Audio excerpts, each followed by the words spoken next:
Apocalypse de Jean, chapitre 16. Et je vais lire simplement le verset 17. Alors, c'est justement les coupes qui sont versées. Et là, le verset 17, il nous est parlé de la septième. Donc, c'est l'ange qui versa sa coupe dans l'air.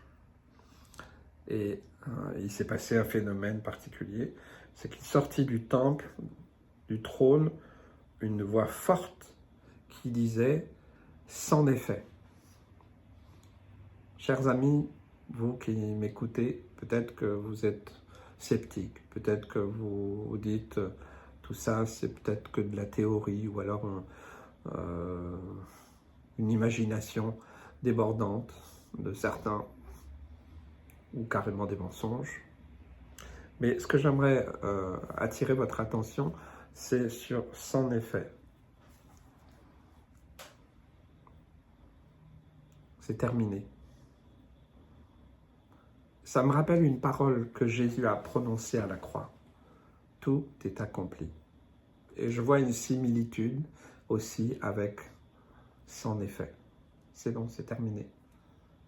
Jésus a tout accompli à la croix, pour toi et pour moi, pour pourvoir à notre salut, à notre délivrance, à notre guérison, à notre restauration, et à tant et tant d'œuvres qu'il veut accomplir en nous.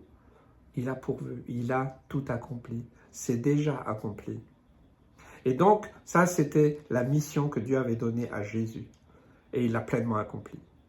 Et puis donc, il y a le plan de Dieu, de sa justice, de sa sainteté, de son amour, mais aussi de ses jugements. Et donc, il y a un moment, pour moi c'est très clair, cette voix qui vient du trône, qui vient du temple, c'est la voix de Dieu. Et qui lui aussi dit « c'en est fait ». Ce que j'ai annoncé s'accomplit. Et donc nous ne devons pas craindre ce temps, ce moment, mais nous devons réaliser que de la même manière que Jésus est venu accomplir la mission du Père sur la terre et qu'il a terminé sa mission par « tout est accompli », puis ensuite il est ressuscité, il est monté au ciel, rejoindre son Père, eh bien Dieu de la même manière, à un moment il va dire « c'en est fait ». C'est bon, c'est accompli. Et bien sûr, pour ceux qui ne connaissent pas Dieu, ça peut être, et ça sera, un moment terrible. Terrible.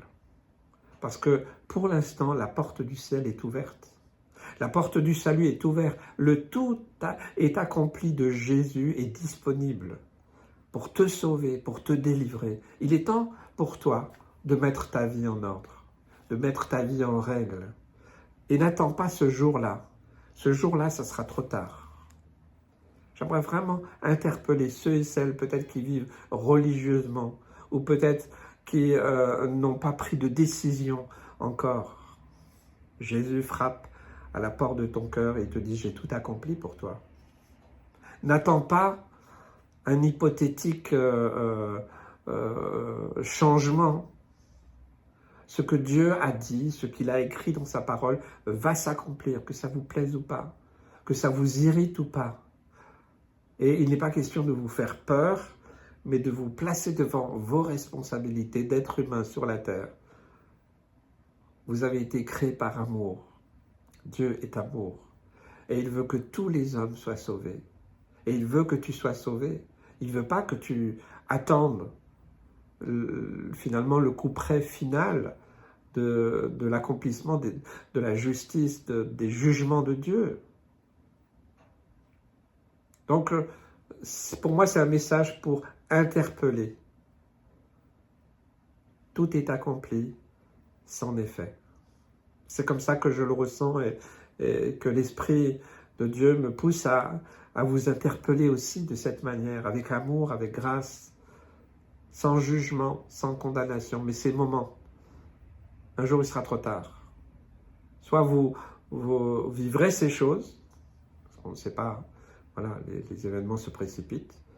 Vous pouvez très bien vivre ces choses. Alors vous saurez déjà, donc vous êtes au courant, eh bien avant que ce temps arrive, eh bien repentez-vous de vos péchés, venez à la croix, venez bénéficier de ce tout est accompli, parce que c'est disponible pour vous, il frappe à la porte de votre cœur depuis longtemps. Peut-être que tu repousses là, peut-être tu trouves des excuses, tu te justifies, peut-être tu fais croire que tu es un chrétien, un disciple de Jésus, puis en fait c'est qu'un masque, tu vis dans le péché. Personne ne sait ce que tu fais, ce que tu dis, où tu vas, mais Jésus le sait, et il t'aime et il ne te juge pas, il te dit, c'est le temps pour toi de t'arrêter. Avant d'attendre une extrémité, ça peut être l'extrémité de ton dernier souffle, et là, ce sera le jugement, mais ça peut être aussi, parce que nous sommes dans cette fin des temps, ça peut être aussi au versement des coupes et des jugements de Dieu, de la justice de Dieu, et à un moment, c'en est fait, voilà, ce qui était prévu s'accomplit, c'est en cours, ce sera un moment terrible. Donc je t'invite, pas par peur, mais de recevoir cet amour de Dieu qui ne veut pas que tu sombres et que tu sois emporté dans le jugement que Dieu a prévu. Il est temps pour toi de mettre ta vie en ordre. Que Dieu t'aide, te bénisse. Je prie pour toi. Je te bénis. Et tant que tu peux encore décider, eh bien fais le bon choix. Sache que c'est pas toi qui a fait quoi que ce soit, c'est Jésus qui a tout accompli pour toi. Il l'a déjà fait. C'est disponible. Alors, il est temps juste de te mettre à genoux et d'abdiquer, de te soumettre à Christ. En toute simplicité, son amour viendra, sa paix viendra, sa délivrance, sa guérison viendra intérieurement. Et alors tu seras rassuré et tu n'auras plus peur de la sentence, des jugements de Dieu qui prononcera sans effet maintenant. Parce que ce jour aussi arrivera. Que Dieu vous aide à comprendre et que le Saint-Esprit vienne vous guider et vous conduire vers Jésus. Soyez bénis.